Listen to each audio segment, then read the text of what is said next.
Hello दोस्तों, ये है स्प्लेंडर BS6 और इसमें जो समस्या आ रही है, क्या दिक्कत आ रही है, मैं आपको दिखाता हूँ कि इसकी अपना आप ही चलते चलते सेल्फ चालू हो जाता है, सेल्फ लगने चालू हो जाता है।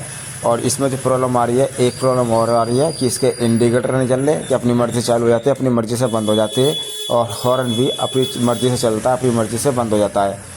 तो ये ज़्यादा हॉर्न और इंडिकेटर की ज़्यादा बड़ी समस्या नहीं है, लेकिन सबसे बड़ी समस्या क्या है कि इसकी जो सेल्फ की जो प्रॉब्लम है वो कैसे, क्या दिक्कत है, सेल्फ की जो दिक्कत है, जो प्रॉब्लम है सेल्फ की, वो कैसे आई है, क्या प्रॉब्लम आई है, क्या दिक्कत आई है सेल्फ की। तो इसे भी हम चेक करेंगे। क्या इसकी सेल्फ चाबी ऑन लगने के बाद ऑन लगा रहता है या ऑफ़ होने के बाद बंद हो जाता है, या कैसे है। तो एक बार हम इसके जो बिल्कुल अच्छी तरह से एक बार वायरिंग चेक करेंगे। तो वायरिंग चेक करने के बाद इसकी सीट वीट खोल के तो एक बार चेक कर लेंगे कि कोई इसमें कोई बीच में कोई फोल्ड या कोई कट वट तो नहीं है, कोई शॉर्टिंग तो नहीं है, कि किस वजह से ये सेल्फ डायरेक्ट हो जाता है, कोई प्रॉब्लम आ जाती है। तो इसकी हमने इसी हमारे खोल के पूरी गाड़ी की वायरिंग चेक कर रहे हैं, कहाँ से दिक्कत है, कहाँ से नहीं है। तो अच्छी तरीके से हम इसे चेक करने के बाद कंफर्म करेंगे। तो इसे हम चेक कर लेते हैं पहले चेक कर लेते हैं सही से इसकी वायरिंग, और बैक वायरिंग चेक करने के बाद इस कंफर्म करेंगे कि कहाँ दिक्कत है, कहाँ नहीं है। और इसी बात पर हम इससे कस्टमर से ही पूछते हैं कि सेल्फ कब लगता है, कब प्रॉब्लम आती है, कैसे दिक्कत आती है, क्या चाबी ऑफ होने के बाद भी सेल्फ लेती है या चाबी ऑन करने के बाद सेल्फ लेती है।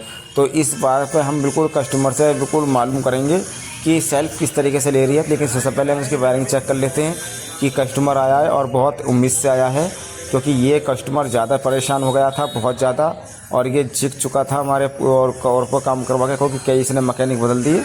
तो ये हमारे पास आया है, तो इसे चेक कर रहे हैं।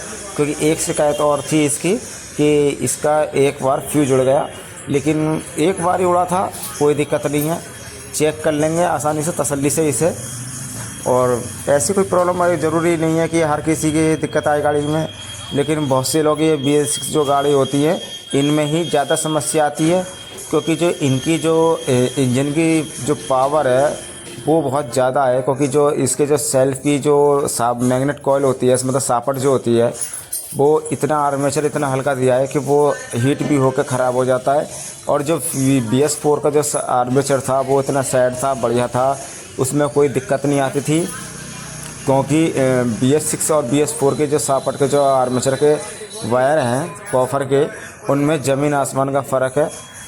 आप कभी अगर BS4 का आर्मेचर देखना हाथ में लेके, और आप कभी BS6 का आर्मेचर देखना हाथ में लेके, तो आपको ज़मीन आसमान का फ़र्क मिलेगा। उससे जो कॉपर का वायर होता है, क्योंकि इतना हैवी हल्का तार दिया है इसमें, क्योंकि इसमें 18 का और इसमें 23 का बहुत फ़र्क होता है।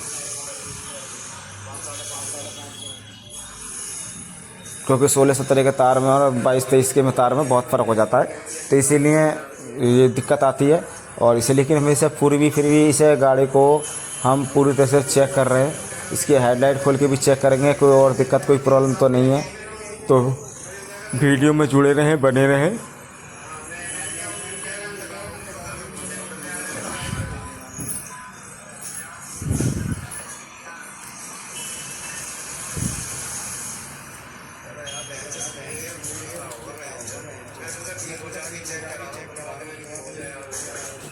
क्योंकि इस कस्टमर का काम बहुत टेढ़ा है, इनका ब्लड सैंपल का काम है, क्योंकि इन्हें टाइम पे पहुंचना पड़ता है। और दिक्कत आती है अगर गाड़ी में सेल्फ लगा रह जाता है तो इन्हें भी दिक्कत हो जाती है। अगर बैटरी डाउन हो गई तो ये रास्ते में खड़े हो जाएंगे। तो भाई इनका जो काम है बहुत टेढ़ा काम है, क्योंकि ये बहुत दूर जाते हैं ब्लड सैंपल लेने, क्योंकि ये लाल पैथोलॉजी से है। तो इसका जो दिक्कत है, जो भी दिक्कत है गाड़ी के अंदर, वो बिल्कुल चेक करते हैं, क्योंकि लाल पैथोलॉजी भैया दूर तक इनका सैंपल जाता है। तो इसीलिए हम चेक कर रहे हैं गाड़ी को आसानी से, तसल्ली से, तो कहीं से कोई फॉल्ट तो नहीं है। लेकिन इसके जो हमें फॉल्ट नज़र आ रहा है, इसके जो सेल्फ नज़र है, सेल्फ की रिले होती है। तो हमने अभी कस्टमर से मालूम करा कि सेल्फ किस तरीके से लेती है। तो वो कस्टमर कह रहा था कि सेल्फ की मतलब मेन लॉक की चाबी भी ऑफ कर दोगे, तो जब भी सेल्फ लेगी तो मेन लॉक की जो ऑफ होने के बाद भी सेल्फ लेती है, तो वो जो प्रॉब्लम आती है वो आती है इसके सेल्फ की रिले में से, तो इसकी हम जो सेल्फ की रिले को चेंज कर देंगे, और जो हॉर्न और इंडिकेटर में जो दिक्कत आ रही है तो वो अब मत्थे में से आ रही है, क्योंकि जो बार बार ऑफ होने के बाद जो सेल्फ फिर रही है तो ये इसके सेल्फ की रिले में है। तो सेल्फ की रिले को तो बिल्कुल 100% हम चेंज करेंगे, क्योंकि सेल्फ की रिले कभी भी दिक्कत कर जाती है, कोई प्रॉब्लम आ जाती है। क्योंकि मैंने आपको बताया कि सेल्फ के उसमें बहुत फ़र्क दिया है BS4 और BS6 में। आर्मेचर जो दिया है सेल्फ का वो हल्का दिया, इंजन की पावर ज़्यादा दी है लोड, तो इसीलिए मैं इसे मैं चेंज कर रहा हूँ, और इसे मैं नई हीरो की डालूँगा बिल्कुल, क्योंकि 100% ये ख़राब है, क्योंकि अपनी मर्ज़ी से चिपक जाती है और बिल्कुल सेल्फ में दिक्कत करती है ये लेने में, क्योंकि ये भी लगी रह जाती है तो बैटरी डिस्चार्ज जाएगी, गाड़ी स्टार्ट नहीं होगी। क्योंकि बता रहा था कस्टमर में साइड कवर की तरफ हाथ मारना पड़ता है जब जाके ये रिले बंद होती है। तो इसकी जो सेल्फ की रिले है उसे 100% हम चेंज कर देंगे, और कोई जो भी दिक्कत होगी आपको बिल्कुल हम रियल में दिखाएंगे क्या और क्या प्रॉब्लम है। तो इसकी जो सेल्फ की जो दिक्कत है वो हमने ढूंढ लिया और कोई प्रॉब्लम नहीं है, बस सेल्फ की रिले की दिक्कत है। तो इससे हम रिले को नई डालेंगे, और नई डालने के बाद इसमें आपको दिखाएंगे कि हीरो कंपनी की डालेंगे, क्योंकि हम और कोई कंपनी की इस्तेमाल नहीं करते। और हॉर्न के जो तार थे वो मत्थे में से दिक्कत निकली है, और हॉर्न और इंडिकेटर की सप्लाई की हमने मत्थे में से दूर कर दी है समस्या।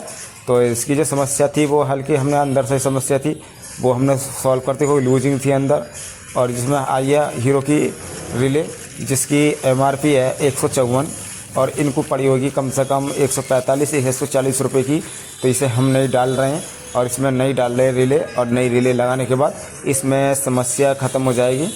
क्योंकि सबसे ज़्यादा इसकी सेल्फ की रिले ही दिक्कत करती है।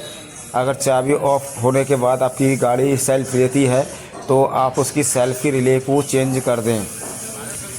अगर चाबी ऑन करने के बाद सेल्फ लेती है तो सिर्फ 2 चीज़ में दिक्कत निकलेगी, या तो इसका सेल्फ वाला मुट्ठा जो धोने के बाद अंदर पानी भर जाता है तो दिक्कत हो जाती है, या इसके वायरिंग में, क्योंकि वायरिंग में 10% निकलती है और 90% सेल्फ की रिले और इसके सेल्फ वाले स्विच में। तो इसे हमने कंप्लीट कर दिया। अब इसकी हम फिटिंग कर रहे हैं, और फिटिंग करने के बाद इसे चेक करेंगे, बिल्कुल स्टार्ट करके आपको चेक करके दिखाएंगे कोई और दिक्कत कोई प्रॉब्लम तो नहीं है। तो बिल्कुल गाड़ी बिल्कुल हम सेट कर रहे हैं, कंप्लीट कर रहे हैं, क्योंकि हमने इसकी समस्या हल कर दी है और कोई प्रॉब्लम नहीं है, क्योंकि हमने पूरी गाड़ी चेक करी है। कोई गाड़ी चेक करने में कोई दिक्कत कोई प्रॉब्लम कुछ नहीं निकली। जो प्रॉब्लम निकली है बिल्कुल आपको हमने अपने चैनल में बता दिया है कि इसमें वीडियो में कि इसमें ये प्रॉब्लम थी, क्योंकि इस तरीके से कई प्रॉब्लम आ जाती है, कई दिक्कत आ जाती हैं। जो भी समस्या होगी बिल्कुल चैनल को सब्सक्राइब करें, लाइक करें और वीडियो को शेयर करें, क्योंकि उन भाई के पास जरूर करना जिनके पास स्प्लेंडर BS6 है उनकी